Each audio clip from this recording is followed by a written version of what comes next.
ಸ್ನೇಹಿತರೆ, ಎಲ್ಲರಿಗೂ ನನ್ನ ನಮಸ್ಕಾರಗಳು.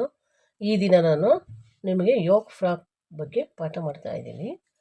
ಯೋಕ್ ಫ್ರಾಕ್ ಅಂದರೆ ಇದರಲ್ಲಿ ಬಾಡಿ ಚೆಸ್ಟ್ ಲೈನಿಗಿರುತ್ತೆ, ಫ್ರಾಕು ಅಂದರೆ ಲಂಗ ಉದ್ದಾಗಿರುತ್ತದೆ.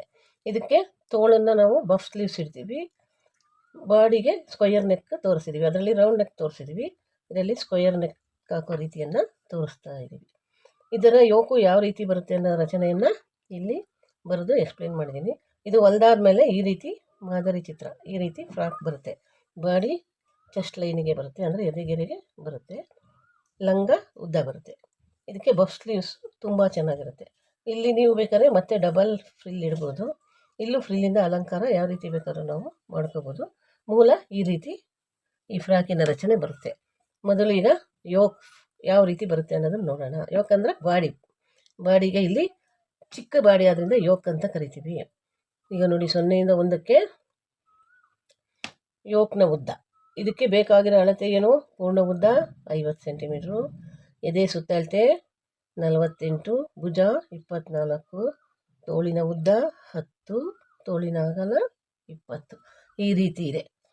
0ಯಿಂದ 1ಕ್ಕೆ ಯೋಕ್ನ ಉದ್ದ ಕೊಟ್ಟರೆ ನಾವು ಇಟ್ಕೋಬೋದು, ಇಲ್ಲಾಂದರೆ ಎದೆ ಸುತ್ತಳತೆ 4ನೇ 1 ಭಾಗ ಇಟ್ಕೋಬೇಕಾಗುತ್ತೆ. ಈಗ ಯೋಕ್ನ ಉದ್ದ 12 ಸೆಂಟಿಮೀಟರ್.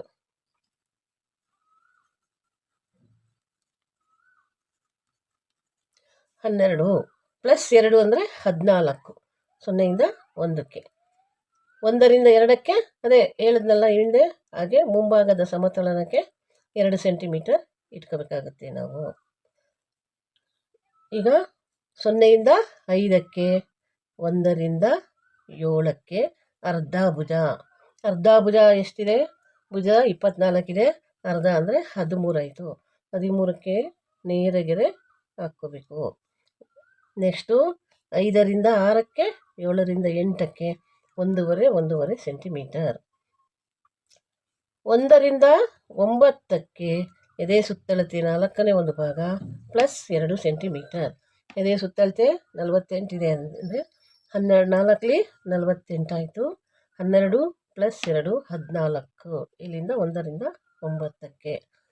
ಈಗ 9, 8, 6 ಸೇರಿಸಿ ಮುಂಭಾಗದ ಕಂಕಳು ಆಕಾರ ಕೊಡಬೇಕು. ಯಾವ್ಯಾವುದು?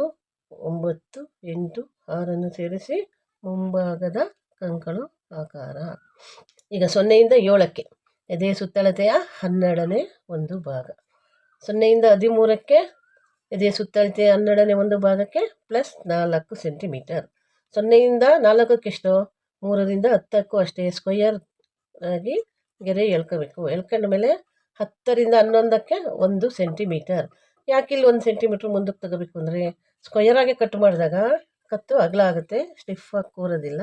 ಆ ಉದ್ದೇಶಕ್ಕೆ 1 ಸೆಂಟಿಮೀಟರ್ ಒಳಗಡೆಗೆ ತಗೊಂಡು ನಾವು 3, 10, 14ಕ್ಕೆ ಸ್ಕ್ವಯರ್ ಹಾಕಿ 3, 11, 4 ಸೇರಿಸಿ ಮುಂಭಾಗದ ಕುತ್ತಿಗೆ ಆಕಾರವನ್ನು ಕೊಡಬೇಕಾಗತ್ತೆ. ನೆಕ್ಸ್ಟು 4, 6 ಸೇರಿಸಿ ಭುಜದ ಇಳಿಜಾರು. ನೋಡಿ, 3, 11, 4 ಮುಂಭಾಗದ ಕುತ್ತಿಗೆ ಸ್ಕ್ವಯರು, 6, 4 ಭುಜದ ಇಳಿಜಾರು, 9, 8, 6 ಮುಂಭಾಗದ ಕಂಕಳು ಆಕಾರ, 7, 2 ಫ್ರಂಟ್ ಬ್ಯಾಲೆನ್ಸ್. ಇದಿಷ್ಟು ಮುಂಭಾಗದ ಯೋಕಿನ ರಚನೆ. ಈಗ ಹಿಂಭಾಗದ ಯೋಕಿನ ರಚನೆಗೆ 6, 9 ಸೇರಿಸಿ ಹಿಂಭಾಗದ ಕಂಕಳು ಆಕಾರ ಕೊಡಿ. 0ಯಿಂದ y-ಗೆ 4 ಸೆಂಟಿಮೀಟರ್. ಇಲ್ಲಿ ಸೇಮ್ 4ರ ಕೆಳಭಾಗದಲ್ಲಿ y-ಯನ್ನು ಸೇರಿಸಿ ಇಲ್ಲಿ 4ರಿಂದ ಗೆರೆಯ ಒಳಗಡೆಗೆ 1 ಸೆಂಟಿಮೀಟರ್.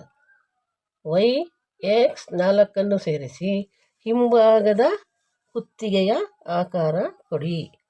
ಇದಿಷ್ಟು ಬಾಡಿಯ ಅಂದರೆ ಯೋಕ್ನ ರಚನೆ. ಈಗ ಡಬ್ಬಲ್ ಪಟ್ಟಿ ಮತ್ತು ಸಿಂಗಲ್ ಪಟ್ಟಿ. 0ಯಿಂದ 1ಕ್ಕೆ,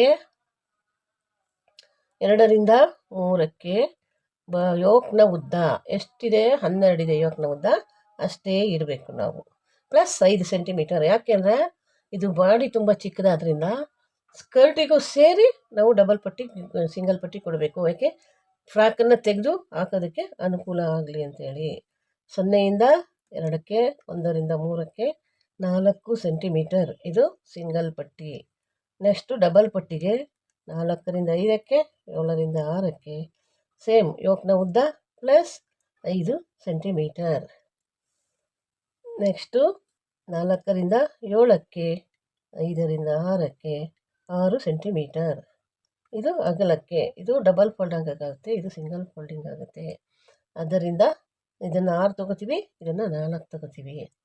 ಇದಿಷ್ಟು ಡಬಲ್ ಪಟ್ಟಿ ಸಿಂಗಲ್ ಪಟ್ಟಿ. ಇನ್ನು ಈಗ ಸ್ಕರ್ಟ್ ಆಯಿತು, ಬಾಡಿ ಪಾರ್ಟ್ ಆಯಿತು. ಈಗ ತೋಳಿನ ರಚನೆ ನೋಡೋಣ. ತೋಳು 0ಯಿಂದ 1ಕ್ಕೆ ತೋಳಿನ ಉದ್ದ ಎಷ್ಟಿದೆ? 10 ಇದೆ. 10 + 2 12. 0ಯಿಂದ 1ಕ್ಕೆ 12 ಸೆಂಟಿಮೀಟರ್. 0ಯಿಂದ 2ಕ್ಕೆ, 1ರಿಂದ 3ಕ್ಕೆ ಇದು ಬಫ್ ಅಂದರೆ ನರಿಗೆ ಕೊಡೋ ತೋಳಾದ್ರಿಂದ ಎದೆ ಸುತ್ತಳತೆಯ 4ನೇ ಒಂದು ಭಾಗ +10 ಸೆಂಟಿಮೀಟರ್, ಅಥವಾ ಎದೆ ಸುತ್ತಳತೆಯ ಅರ್ಧ ಭಾಗ +5 ಸೆಂಟಿಮೀಟರ್. 0 4ನ್ನು ನೇರಗೆರೆ ಸೇರಿಸಿ 9 4 0ಯ ಮಧ್ಯಬಿಂದು, 6 9 4ರ ಮಧ್ಯಬಿಂದು, 6ರಿಂದ 8ಕ್ಕೆ, 6ರಿಂದ 7ಕ್ಕೆ 2 ಸೆಂಟಿಮೀಟರ್. 4 8 9 0 ಸೇರಿಸಿ ಮುಂಭಾಗದ ತೋಳಿನ ಆಕಾರ ಕೊಡಿ. 4 7 0 ಸೇರಿಸಿ ಹಿಂಭಾಗದ ತೋಳಿನ ಆಕಾರ ಕೊಡಿ. ಇಲ್ಲಿ 3ರಿಂದ 5ಕ್ಕೆ 2 ಸೆಂಟಿಮೀಟರ್.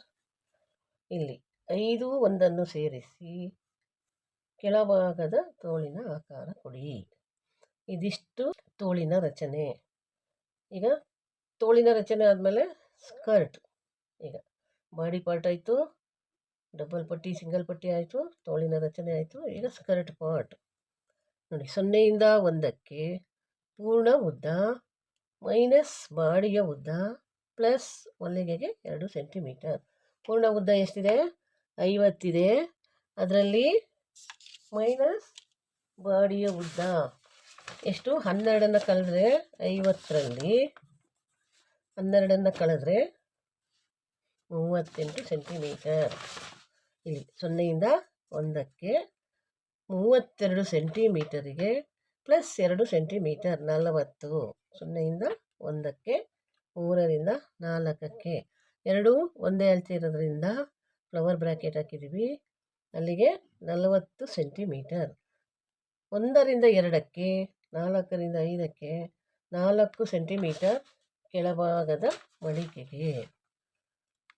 ನಂತರ 0ಯಿಂದ 3ಕ್ಕೆ, 1ರಿಂದ 4ಕ್ಕೆ, 2ರಿಂದ 5ಕ್ಕೆ ಇದು 4 ಫೋಲ್ಡಿಂಗಲ್ಲಿರುತ್ತೆ. ಎದೆ ಸುತ್ತಳತೆಯ 4ನೇ ಒಂದು ಭಾಗ ಪ್ಲಸ್ 15ರಿಂದ 20 ಸೆಂಟಿಮೀಟರ್ ಇಟ್ಕೋಬೋದು. ನಮಗೆ ನರಿಗೆ ಜಾಸ್ತಿ ಬೇಕಂದರೆ 20, ಮೀಡಿಯಮ್ ನರಿಗೆ ಸಾಕಂದರೆ 15. ಅಲ್ಲಿಗೆ ಎದೆ ಸುತ್ತಳತೆ 4ನೇ ಒಂದು ಭಾಗ ಎಷ್ಟು ಬರುತ್ತೆ? 12 ಬರುತ್ತೆ. 12ಕ್ಕೆ ಪ್ಲಸ್ 15ನ್ನು ಸೇರಿಸಿದ್ರೆ 27 ಸೆಂಟಿಮೀಟರ್.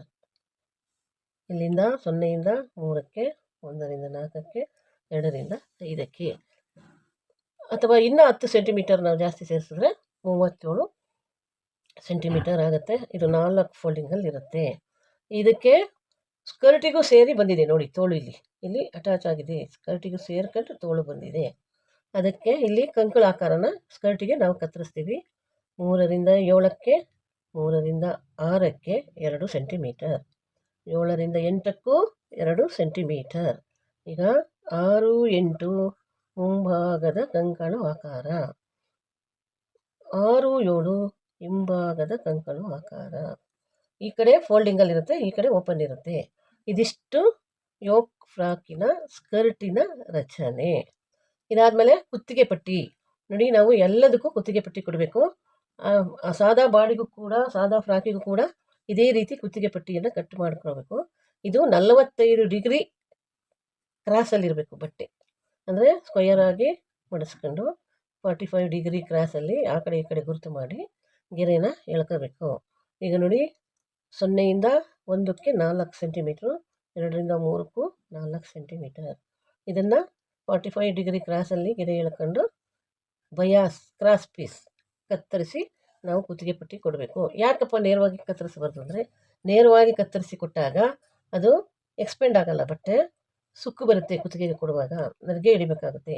ಆದರೆ ಈ ಥರ ಕ್ರಾಸ್ ಪೀಸ್ ಕತ್ತರಿಸ್ಕೊಂಡಾಗ ನೆರಿಗೆ ಇಡೋ ಅವಶ್ಯಕತೆ ಇಲ್ಲ, ಸುತ್ತಲೂ ಕೊಡ್ಬೋದು. ನೆಕ್ಸ್ಟು ಇಲ್ಲಿ 1ರಿಂದ ಇಲ್ಲಿಗೂ ಅಷ್ಟೇ, 4ಕ್ಕೂ ಅಷ್ಟೇ, 3ರಿಂದ 5ಕ್ಕೂ ಅಷ್ಟೇ 4 ಸೆಂಟಿಮೀಟರ್. ಈ ರೀತಿ ನಮಗೆ ಎಷ್ಟು ಬೇಕು ಸುತ್ತಳತೆಗೆ ಅಷ್ಟು ಪೀಸನ್ನು ಕತ್ತರಿಸಿ ಸೇರಿಸ್ಕೊಂಡು ನಾವು ಕುತ್ತಿಗೆ ಪಟ್ಟಿಗೆ ಕೊಡಬೇಕು. ಇದಿಷ್ಟು ಒಂದು ಯೋಕ್ ಫ್ರಾಕಿನ ಸ್ಕರ್ಟ್ ಮತ್ತು ಬಾಡಿ ಮತ್ತು ತೋಳು ಇವುಗಳ ರಚನೆ. ಈ ಯೋಕ್ ಫ್ರಾಕ್ ನಿಮಗೆಲ್ಲ ಇಷ್ಟ ಆಗಿದೆ ಅಂತ ಅಂದ್ಕೊಂಡು ಮತ್ತೆ ಮುಂದಿನ ವಿಡಿಯೋದಲ್ಲಿ ಪೇಪರ್ ಮಾದರಿಯನ್ನು ತೋರಿಸುತ್ತೇನೆ. ಈ ಪಾಠ ನಿಮಗೆ ಇಷ್ಟ ಆಗಿದ್ದರೆ ಲೈಕ್ ಮಾಡಿ, ಶೇರ್ ಮಾಡಿ, ಸಬ್ಸ್ಕ್ರೈಬ್ ಮಾಡಿ. ಬೆಲ್ ಐಕಾನ್ ಮೇಲೆ ಪ್ರೆಸ್ ಮಾಡಿದ್ರೆ ನಾವು ಮಾಡೋ ಮುಂದಿನ ಪಾಠ ಮೊದಲು ನಿಮಗೆ ಬರುತ್ತೆ. ವಂದನೆಗಳು.